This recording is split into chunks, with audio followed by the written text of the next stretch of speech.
நாங்கள் வந்து விஜய் அண்ணா பார்க்கறதுக்காக தான் எல்லோரும் இன்றைக்கி ஆஃபீஸ் லீவ் போட்டு வந்திருக்கோம். ஆஃபீஸில் கூட சொல்லாமே வந்துட்டோம். இங்கே வந்தோடனே டவர் கட் ஆகிடுச்சு. சரி பரவாயில்ல தெரிஞ்சுக்குவாங்கன்னு விட்டுட்டோம். அண்ணா வந்துட்டு எல்லாருக்கும் வீடு கட்டித்தரேன்னு சொல்லி இந்த மாதிரி சொல்லியிருந்தாங்க. நிறைய பேர் சொல்லியிருக்காங்க. அவங்களாம் அடுக்குமாடி குடியிருப்பு கட்டித்தராங்க. அதில் யாருமே இன்னும் வந்து குடியே இருக்கல. போனால் அதை நிமிந்து பார்த்தா அதுக்கு லிஃப்ட்டு கூட கிடையாது. 3 ஃப்ளோருக்கே ஏற முடியாது. அத்தனை ஃப்ளோருக்கு வந்துட்டு லிஃப்ட்டும் கிடையாது, எதுவும் கிடையாது. ஆனால் வீடு கொடுத்துட்டோங்கிறாங்க. எதையுமே இது வரைக்கும் கையில் கொடுத்துருக்காங்க.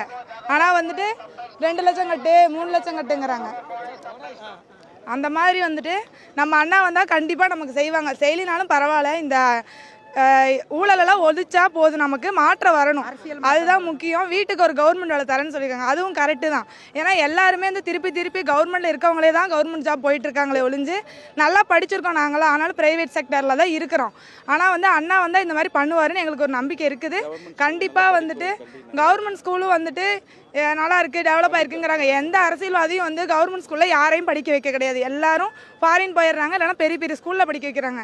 ஆனால் நாங்கள் வந்துட்டு எங்கள் பிள்ளைங்களை கவர்மெண்ட் ஸ்கூலில் படிக்க வைக்கிறோம் அப்படின்னா இதுக்கப்புறமாச்சும் வந்துட்டு கவர்மெண்ட் ஸ்கூலு இங்கிலீஷ் ப்ரைவேட் ஸ்கூல்ஸோட வந்து கவர்மெண்ட் ஸ்கூல் தான் பெஸ்ட்டு அப்படிங்கிற மாதிரி வந்து வரணும் அப்படின்னு நாங்கள் ஆசைப்படுறோம்.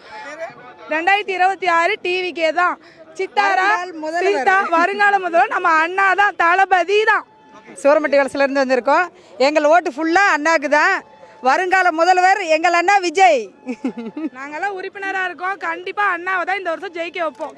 கண்டிப்பாக ஜெயிப்பார் அண்ணா.